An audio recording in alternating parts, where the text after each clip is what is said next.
Hello, welcome back. Welcome to the Wherearejoandthecurls podcast. I'm so glad you're here. Somewhere along the way, I developed the fear of being seen. But this is bigger than me. I do not benefit from playing small. I do not benefit from staying safe. I am not being given the option to play it safe anymore. So this is the start of me conquering that fear. Because it's either I control the fear or the fear controls me. And in life, we all have two options. We either let fear drown us or we swim through it and the reward is so much greater. So for today's episode, it's all about self-love because my soul's mission is to return back to me. I've been on a mission for the last 5 years to pour back into myself and along the way helping others do the same. One day we wake up and we realize that somewhere along the way we lost ourselves. We lost ourselves to others, to their expectations, to their wants, to their needs, to love, to approval, to choosing others, but failing to choose ourselves. We wake up and we wake up so confused, so lost, because we no longer recognize who we have become. In the last 5 years, I've realized that self-care is not self-love. That you can now bubble bath, hair mask, face mask your way into loving yourself. That these are all extra things that you do to take care of yourself. But that does not mean that you love yourself. So here are all the things that I learned about self-love along my journey in the hopes that it helps you too. Number 1, saying yes when you want to say no is self-betrayal. And see, that's where I lost myself. In the moments that I silenced my truth, silenced who I was to please other people. In the moments that I forced myself to fit in. In the moments that I forced myself to be around people because I could not be alone with my thoughts. So what happens when you start saying yes to other people when you really want to say no? You start resenting yourself. You start telling yourself that you do not matter, that your opinions, that your feelings are not valid because you're constantly pleasing others to let yourself down. Number 2. You spend so much time and energy trying to prove your worth to people who are not even worthy of you. Someone not choosing you, someone not seeing your worth, someone not seeing your value is not a reflection of you. You should not take this as a challenge to prove to them that you are worthy. They already know that you are and they're choosing to ignore it. Someone rejecting you is not an invitation to try to fix them, to try to heal them, to try to clear out their glasses so that they can see you in a different perspective. Because most times they are set in viewing you from a specific lens. Number 3. El amor propio saca el otro clavo. And I do not know how to say this in English, but we have that phrase, un clavo no saca el otro clavo, in reference to you cannot use other people, other things to fill yourself up. To fill that void that you have, to replace healing. When you start working on yourself, you stop seeking outside validation. You no longer need to go out partying, to go out drinking, to be surrounded by negative people. You no longer try to get revenge on those who have left you, on those who have betrayed you, on those who have disappointed you. Because you know that all that matters is the amount of love that you give yourself, that you show up for yourself, that you're not betraying yourself. You learn how to give yourself closure. By knowing that you don't need to know the why they didn't choose you, why they betrayed you, why they lied to you, why they cheated. You know that you love yourself and that is all that matters. You do not need someone else to make you whole. Number 4, que te falle quien sea menos tú. That translates to let everyone fail you but yourself. And in this life, we are all going to be disappointed. We're all going to be let down by other people. When we expect other people to show up for us, when we expect other people to love us, when we expect people to support us, to give us what we give them. So many people are going to let you down. But do you let yourself down? Do you show up for yourself? Do you do the things that you say that you would do? Because that is what matters. That you push through your fears, that you push through your doubts, and you make it happen. That if you say you're going to do something, you wake up and you do it no matter how hard it is, how painful, no matter the weather, no matter how you're feeling, you show up for yourself. So let everyone and anyone fail you, but do not let it be you. You are your longest relationship. You're the most permanent thing in your life. Show up for yourself. Which leads to number 5. So many people choose to invest in different things. Some people invest in the stocks. Some people invest in relationships. Some people invest in material things. But the best investment is the investment in yourself, in your mind, in your growth, in your goals. Every book you read, every mile that you run, every boundary that you set, every text that you ignore, every ounce of energy that you pour back into yourself is you coming back to yourself. It is you investing in yourself. It is you choosing to pour into yourself in ways and things that nobody can take away from you. People can take away your car, they can take away your job, they can end the relationship, but they cannot take away your mindset, the things that you've built for you. Number 6, confidence does not just come from looks, it comes from showing up. You gain so much confidence, so much momentum when you start taking actions. And it doesn't have to be massive actions. Every time that you take one small action towards your goals, towards your future, you are proving to yourself that you can count on you. And that gives you so much more confidence, that makes you glow. And that makes you believe in yourself and push past the fears. Because you know that you'll show up. That the how and the when does not matter. That all that matters is that you have that strong why. What makes someone successful is the confidence that they have in themselves. That they do not need outside support, outside validation. That they're going to show up no matter the outcome. That they're not afraid to be seen trying. That they're not afraid to go full force at the life that they want. No matter how that looks like to others. No matter what people are saying about them. No matter someone else's opinions.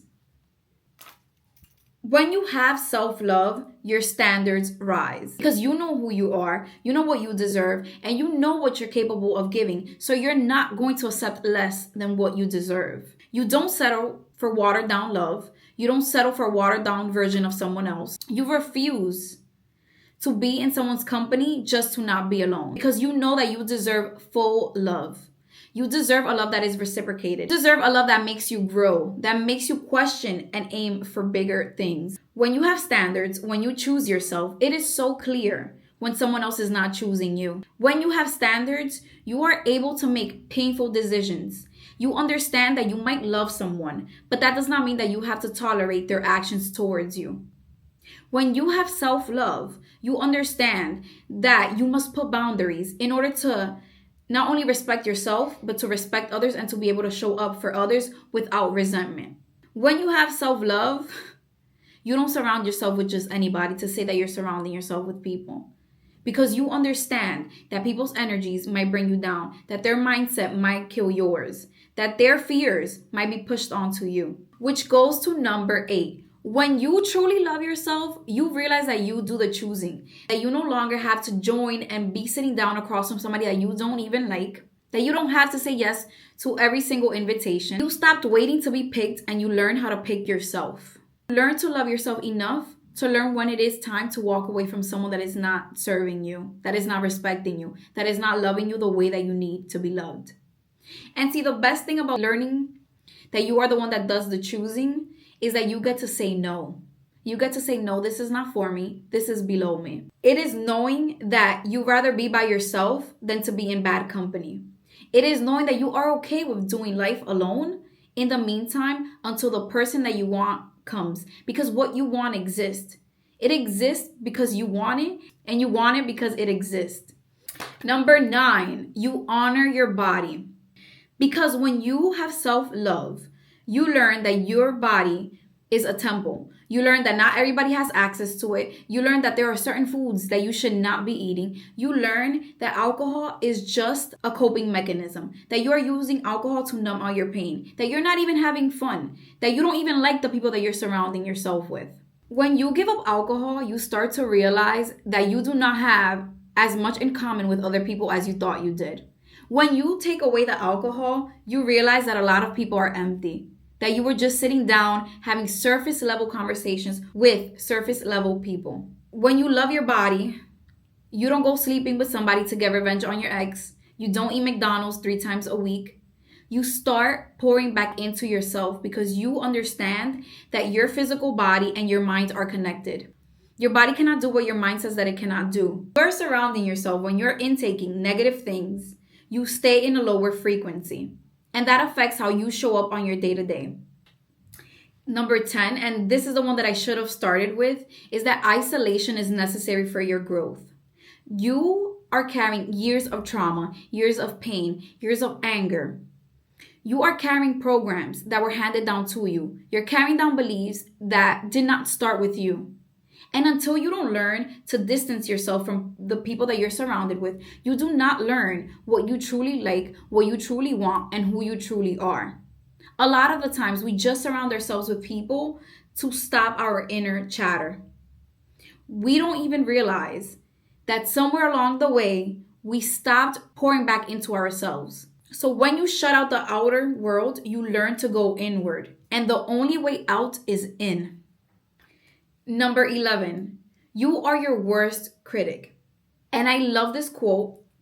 It's from the Untethered Soul book, which says, if your family and friends spoke to you the way that you speak to yourself, would you still be friends with them? You would not. So why do you allow yourself to speak negatively to you? Why do you allow yourself to stop yourself from doing the things that you want and the things you love? Why do you allow yourself to convince yourself that you can't push past your limits? That where you are and what you have is all that you will ever get. Once you learn how to silence your mind, you can conquer the world. And sometimes, even if you can't silence your mind, you push past through the fear because you know that you're just running on old programming. And number 12, it sounds cliche, but you cannot accept love until you don't learn how to love yourself. You will destroy every friendship, every relationship, because you do not believe that you are worthy of receiving the love that they are giving you. You will build high walls to protect yourself, to stop yourself from allowing anybody to enter your life. You will always keep others at a distance. Because yes, you want to experience love, but you don't want to allow others to get deep. You don't want to be vulnerable. You don't want to be seen. When you have self-love, you understand that heartbreak is inevitable. That heartbreak is inevitable. When you have self-love, you learn to understand that heartbreak is inevitable.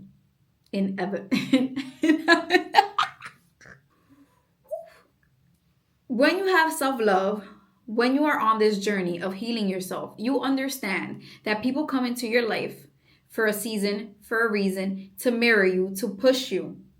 That eventually, most times, most people will have to exit your life at some point. Because if you truly are on this self-love journey, you are outworking everyone around you, unless they are mirroring you.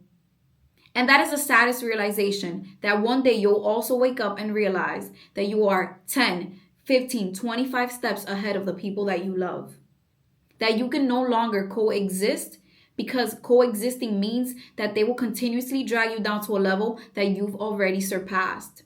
Learn the difference between self-sabotaging, when you're pushing people away because you're scared to feel love, you're scared to be hurt, you're scared to feel betrayed, versus you know that you're too good for certain shit.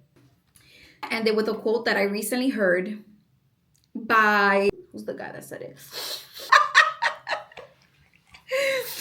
Diablo, ¿cómo que se llama? Okay.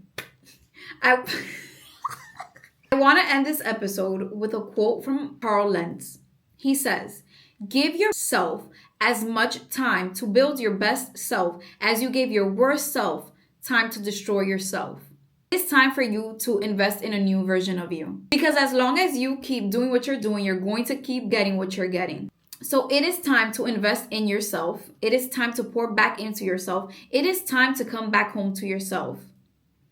It is time to fulfill your mission, to do what you said that you will do, because you constantly keep saying that you'll start on Monday, that you'll do it tomorrow, and just time keeps passing by and you're still the same person with the same mindset, with the same habits.